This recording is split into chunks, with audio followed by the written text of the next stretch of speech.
Hey guys, this is Infinite Flash here. Today I'm going to be talking about what happened in the last game of round 4 between Caruana and Aronian. Compared to the other games that were played this round, this is by far one of the more exciting games, even of the tournament actually. And without further ado, let's begin. The game started out with pretty much a normal Roy Lopez, and after a few moves we get a normal position with Bishop e7, and I guess the first interesting moment is here. Normally white plays, let's say, rook e1, bishop e7. The board is glitching really hard.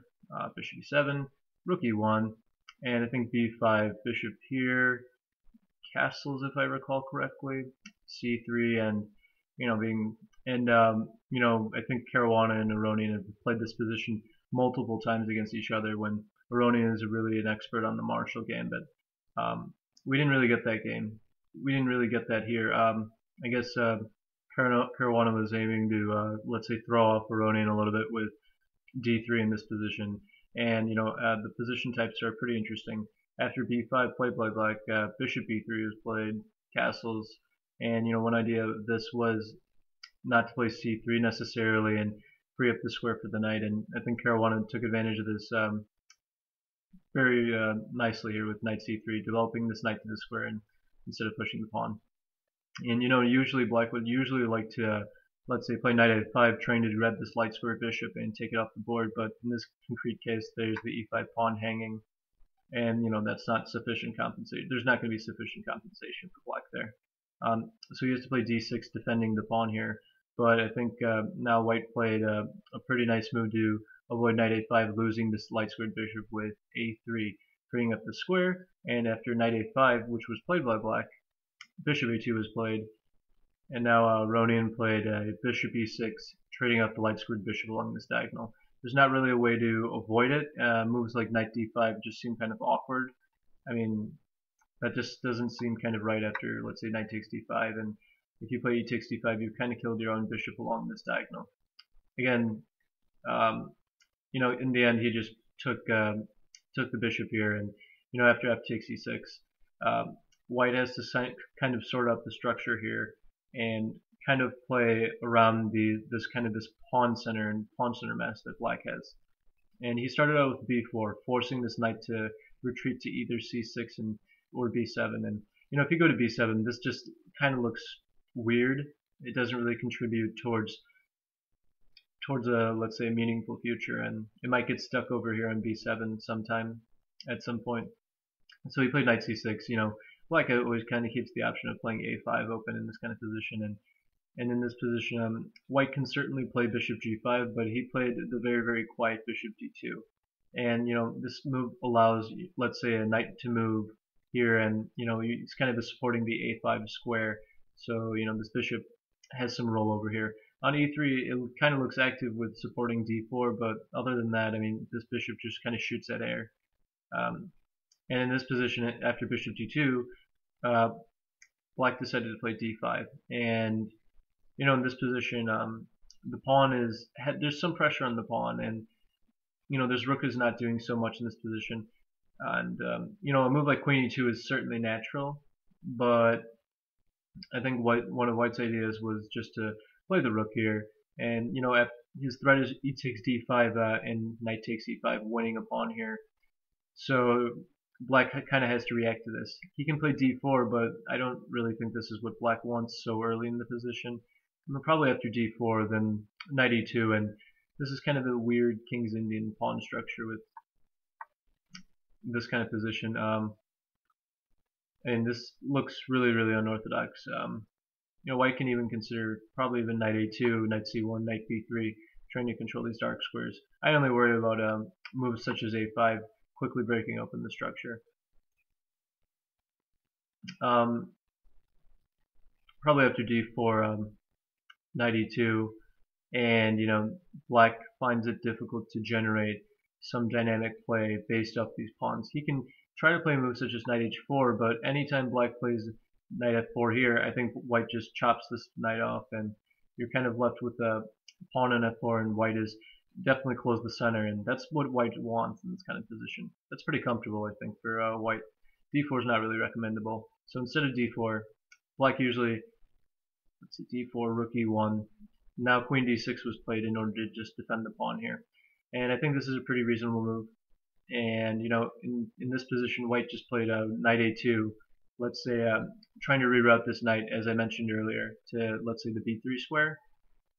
Black played knight d7, further improving the position, possibly, might get this bishop out, might just kind of opens the f file for the rook.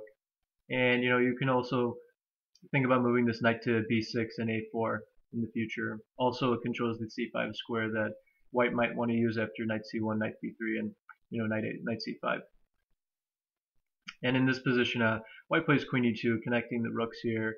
Also, kind of mini threatens e takes d5 and tries to maybe perhaps gain some pressure with bishop c3, or you know what I mean. Just apply slightly more pressure for the future.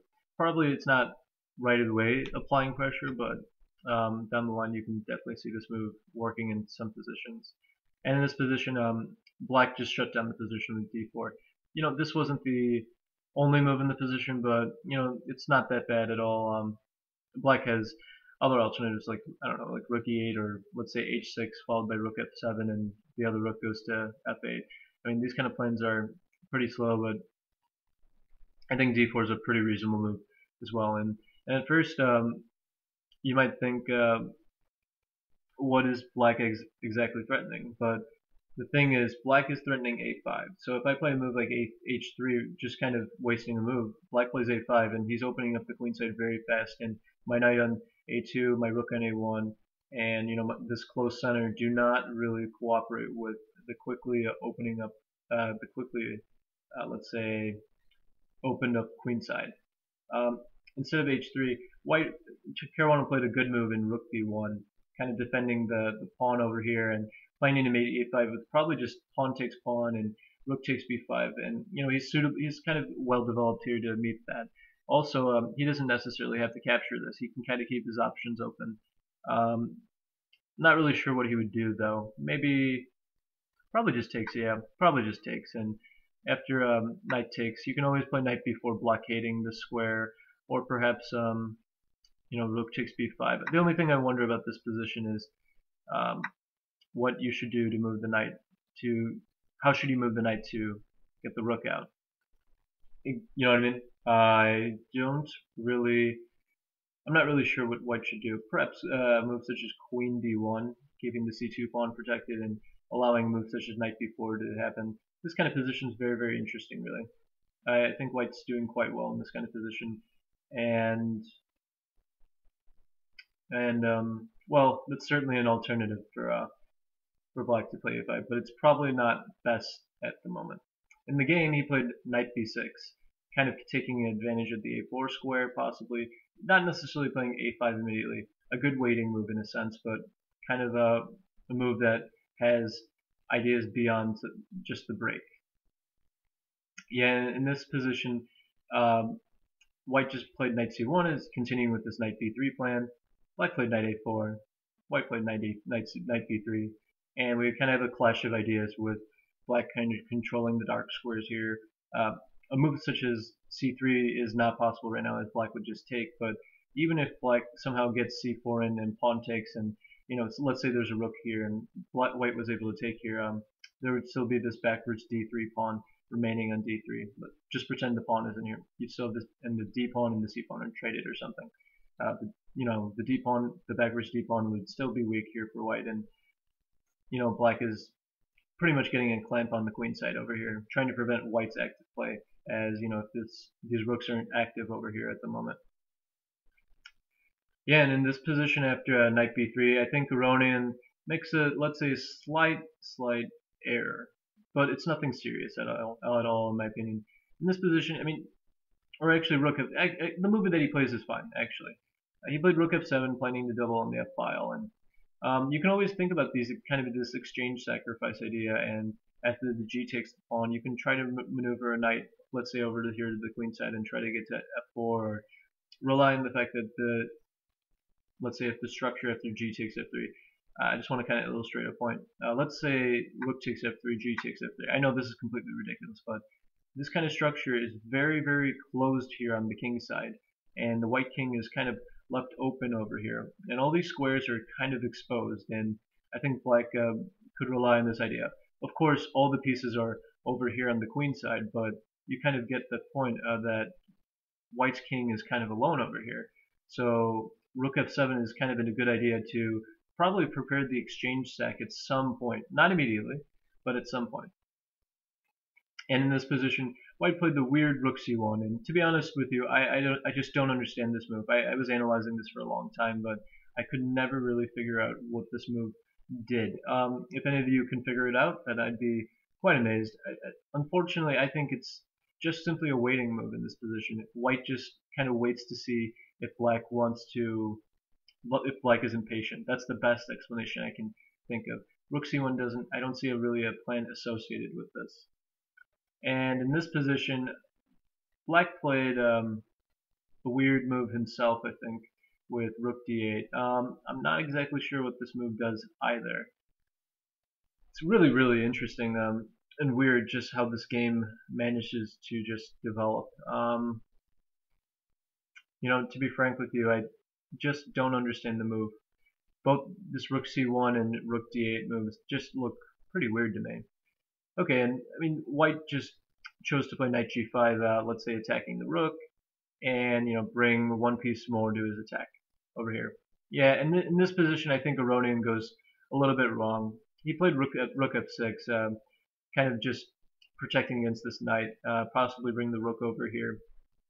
It seems pretty reasonable on the surface, but I think just capturing this knight, playing bishop takes g5 and bishop takes g5, and probably playing rook at df8 to double on this up file, and rook f1 to defend the f2 pawn, knight c3 to kind of take advantage of the queen's being attacked here, and probably just queen e1 followed by bishop d2, getting rid of this knight. And the position's pretty unclear really, and it's not really clear how white will make progress against this doubled pawns and the bind that black has on the a4 square and the c3 square. Even so, I think both sides are doing fine.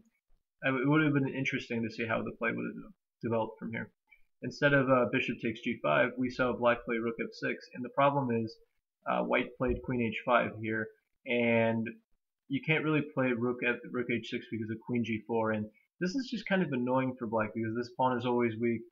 White's threatening discovery with the knight at some point to, let's say, attack the rook here, and the natural move that you'd think in this position of rook g6 is just met by h4 when white is threatening h5, and if a move like h6 is met by queen h5, and this is kind of similar to the game, but white already has h4, and it's not really clear how this helps black at all. And after rook f6, white would probably retreat the knight over here, and white's probably doing slightly better in this kind of position because this rook's kind of offside. This pawn is kind of separating the board into two pieces. The bishop is kind of acting as a pawn as well in this kind of position. I think white's doing quite alright, and you can always maneuver these rooks to the, let's say, the more towards the king side, and probably push g4 at some point.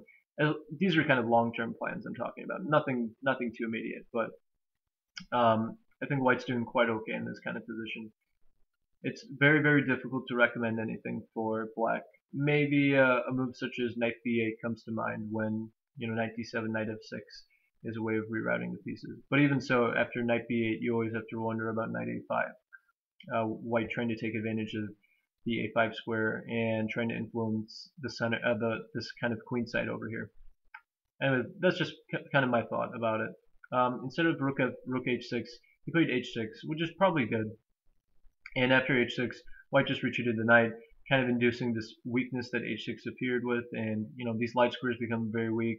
You can, if the rook goes away from this the protection of the h pawn, you can always think about the kind of a sacrifice over here on h6. And black continued with rook to f8, kind of getting pressure on the f file. And if white wants to move the knight eventually, probably to h4, right? Knight g6 is always an idea, trying to plug this hole. And white played rook f1 in this position. After knight h4, the f2 pawn was hanging here, so he wants to protect it first. Perhaps play knight h4 at some point, or just retreat the knight to at some point, let's say with h3 and knight h2 to protect the f2 pawn. seems pretty reasonable. Now black plays rook 8 f7, and at first, I guess this is just kind of a purely defensive move. I mean, it's hard to recommend anything to improve for black in this kind of position. I mean, he can't really move this knight because this knight will jump over here. He can't really move this knight because this knight will jump over here and kind of influence the position, whether it's on the a6 pawn, the e6 pawn, or on these kind of light squares in the position. It's kind of hard to find a move for black in this kind of position. So in the game, he just kind of waited it out, and Caruana played a kind of a weird move in rook a1, kind of let's say supporting, make kind of a, let's say, a waiting move, and it's not really clear what white's plan is just yet. But you know, after black plays another waiting move, bishop f8, kind of defending here. You know, white just played h3, and it's not exactly obvious what white is threatening, but white is, as I kind of showed earlier, is threatening knight h2, knight g4, and perhaps some sacrifice here on h6. For example, after the game continuation, this wouldn't happen, but if we look at a sideline, let's say black was to make a wasting move, moving the bishop back here, I think after knight h2, he would have actually annoying difficulties to meet knight g4, as you know, this rook is actually trapped in this kind of position after knight g4. And you probably have to retreat the rook here to allow the rook to go to this square. But after knight g4, rook f8, rook f6, rook f7, I mean, white already has this kind of sacrifice on h6, and it's really hard to meet this otherwise, other than with this capture. And after knight here, king moves, knight takes f7, rook takes f7, f4, opening up the position properly for the rooks here. And white's idea was that pawn takes here is met by e5, completely opening up the position, and moves such as queen d5 is met by rook e4. White just is going to take here and has a very, very powerful attack here. He can always maneuver the knight back here to the king side with such an open king. And you know, once white takes this, he has these two passed pawns that he can play with. I think white's just doing very, very, very well in this kind of position. But that's just kind of an example. It's kind of an annoying plan that white has, that he can kind of connect with knight h2. In the game, black played g6, and if you kind of see black's point, he just attacks the queen, and now the queen has to move to, let's say, h4. And I think one idea is that perhaps that black wants to get some king loft room over here, and probably rely on his pieces to, let's say, support the defense of his pawns over here. It's not such a friendly position to play, and it's really, really passive in this position for black. It's really, I guess, just really annoying. Now h6 hangs, so black has to protect this with indirectly with queen e7, and of course bishop takes h6 is met by rook h7, pinning here. Queen e7 is also, let's say, a useful move. Let's say you know, if this rook wants to move at some point in the future, I'm offering a queen trade and kind of having more of a role here on this square than say on d6, where you know the queen wasn't really doing anything. And after queen e7, white just retreated the queen, kind of poking at the g6 pawn, and you can kind of see, let's say, knight g2, knight h2, knight g4, kind of poking around, but also knight h4, tempting black to play g5 at some point, and weaken these light squares around the structure here. It's a very, very slow maneuvering kind of game. Nothing immediate, but a very, very, yeah, just slow and very, very exciting build-up, where it's hard to generate a plan here with all these pieces that kind of look nice and prepared to do something, but they don't actually have anything concrete to do. For black, I mean. While white, you know, has this kind of obvious plan of trying to induce a weakness and eventually push either of these pawns to make a pawn break, and you know, the position will open up to his benefit, in my opinion. So I mean, after queen g3, black played bishop g7, trying to keep everything together, and now certainly white could have played knight h2, knight g4, and you know, try to create a weakness here, try to attack the e5 pawn here with knight g4, the knight on g4, and that was certainly a pretty decent alternative to Caruana's really nice move in knight a5 here.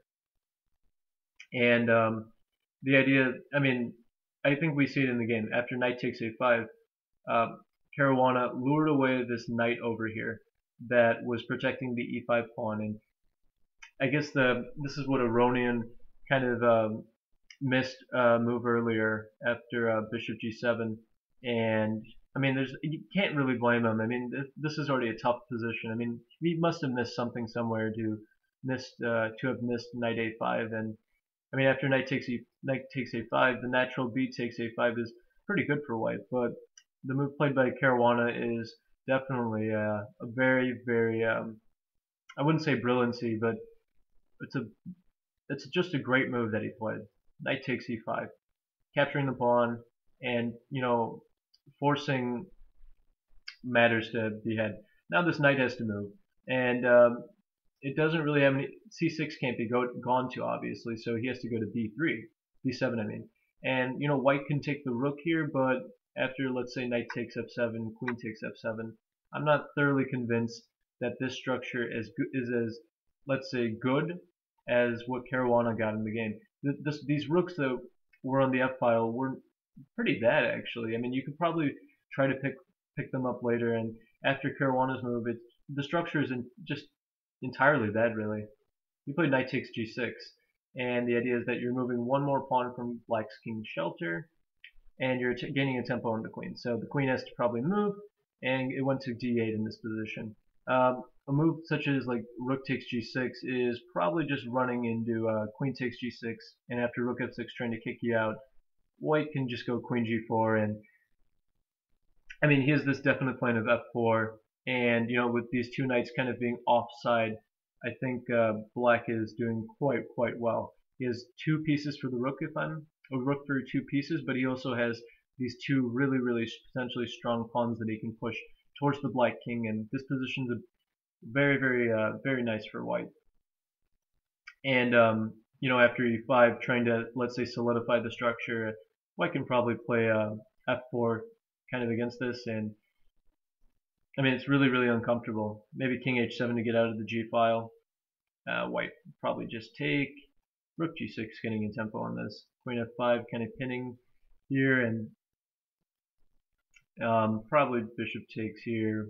And you can kind of see this kind of variation being played when, after all these kind of trades, white is doing pretty well to eliminate the blockade and activate the rook along the file here at some point. I think white has pretty good chances to convert his edge with the two pass pawns that are going to appear on this side of the board. Black is struggling in this position. So if we go back, that's probably why black couldn't exact the exchange back. And so he played queen d8. The only issue I have with this move is that these rooks are a bit congested in this kind of position, and white just played e5, attacking the rook here. There was nothing wrong with a move such as f4, and after knight c3, kind of plugging. There's not really another move that black has. It's hard to recommend another move. I mean, f5 and e5 are coming anyway, so knight c3 is played. White would probably just play knight e5, attacking the rook, and after rook f8, moving the rook, probably knight g4, threatening all kinds of forks here in this position. And I guess the main idea is that rook f7 is met by knight h6, and the natural rook g6 is met by f5, pawn takes pawn, pawn takes pawn, rook c6, and now that this f pawn is moved, white can play bishop takes h6, and black's position is collapsing. There's not really I'm sure that there are better alternatives along the way, but those involve black giving back, let's say, the rook for the knight here, and after that kind of position, white would be doing well. So you can't really afford to not give back the material in this position. And by that logic, I think white's doing really well. Certainly that was good for white. He just played e5, taking some space from this rook, forcing the rook to go to f5, and after f4, solidifying this structure, killing this bishop, killing both rooks essentially with the dominant knight here, kind of keeping the queen offside. Black is pretty much lost in this kind of position, I think. White has multiple plans of, let's say, moving the queen here out of the g pawn's way, and pushing the g pawn. That's just one idea. Rerouting the knight perhaps is also another interesting one. Again, with pushing the g pawn, attacking the d4 pawn is also another idea of knight h4, knight h3, and attacking the pawn, queen f2, this kind of stuff. This is just very, very uncomfortable for black, I think. And black kind of lashed out with the c5 move.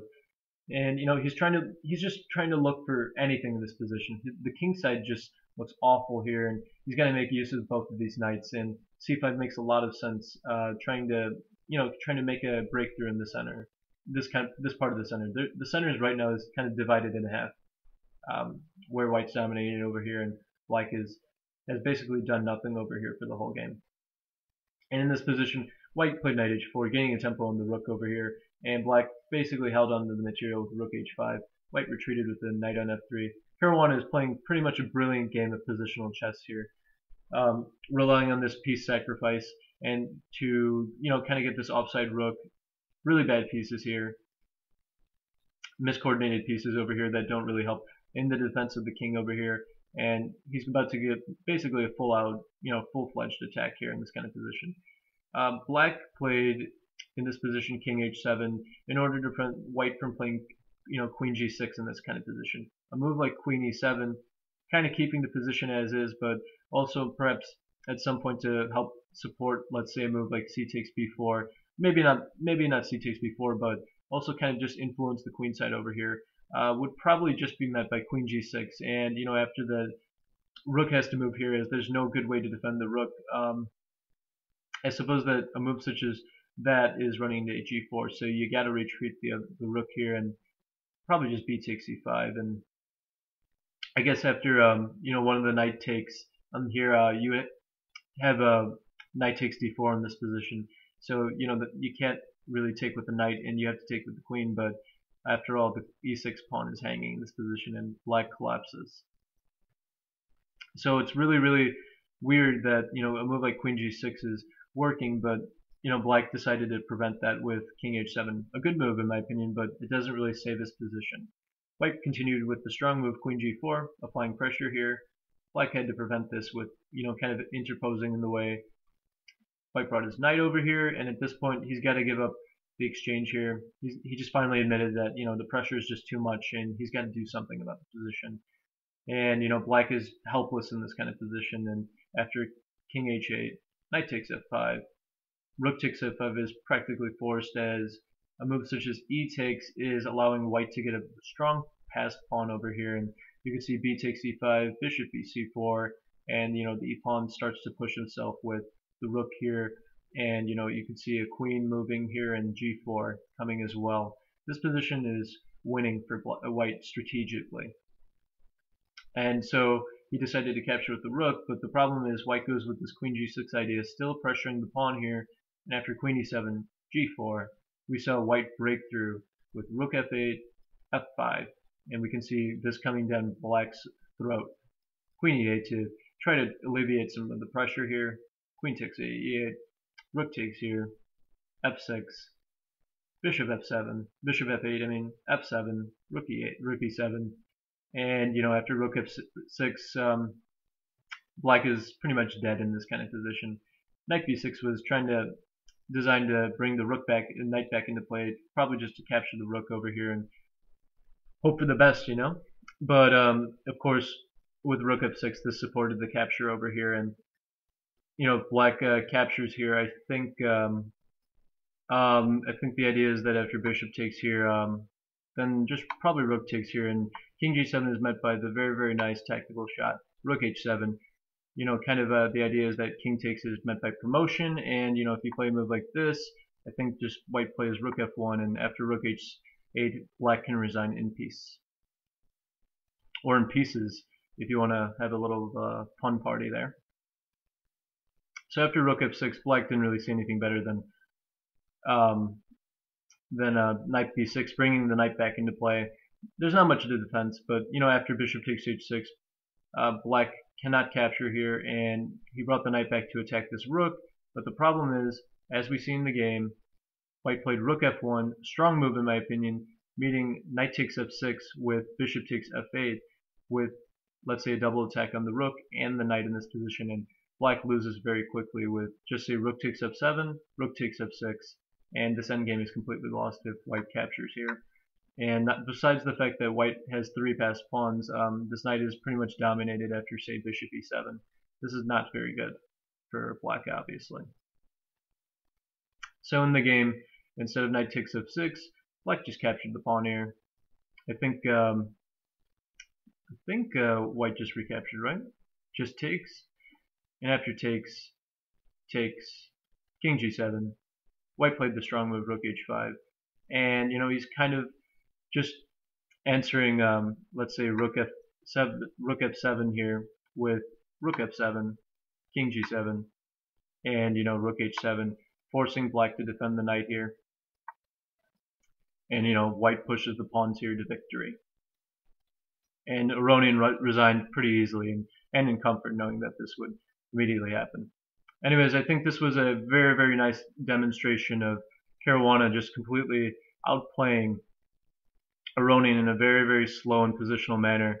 And his play up to, let's say, if we fast forward a little bit, over here of randomly switching play towards the king side is, I think, very, very nice, and trying to induce this h6 weakness, which inevitably forced black to kind of be passive over here after white kind of shifted all the pieces over here. He slowly created more weaknesses with the moves like g6, and after he poked enough with queen g3, kind of slow maneuvering, knight h4, knight h2, knight g4 ideas, these kind of things that kind of just caught up to black in a way. Bishop g7, and the amazing and quite brilliant move, in my opinion, knight a5, deflecting the knight here, breaking through on knight e5 is pretty much a decisive way to really kill black in this position and maintain black's pieces to a, let's say, passive state. And pretty much white was in control after he got e5 and f4. Black really had no counterplay whatsoever and didn't really have a say in what he had to do. What he was going to do, and white just advanced through and crashed through eventually, and pretty much just a dominating performance by Caruana after this really, really nice positional play he had. Anyways, guys, I hope you like this game. I'm impressed by Caruana. He's won all of his games so far. I'm not sure what his performance rating is, but it's got to be at least 3,100 after being the #1 rated player in the world, Magnus Carlsen, the #3 rated player in the world, Aronian, right here. I think he's beat Maxime Bashir-Legrave, and he's beaten Veselin Topolov, and he's got to play Nakamura tomorrow. But Nakamura's not doing so great this tournament. I think if he completes if he wins the next game, I would just be really let's say captivated by the remarkable occurrence that you would score 5 out of 5 against 5 of the top 9 players in the world or so. This is just an impressive performance by Caruana, and we should really appreciate how rare this kind of dominance is featured in chess. Even by Carlsen, for example, he almost never wins all of his games. A 4 out of 4 start at this tournament is just incredible. Anyways, guys, this is Infinite Flash. I'm going to be signing out now. Hope you liked the video. Comment below what you didn't like. Thanks for watching.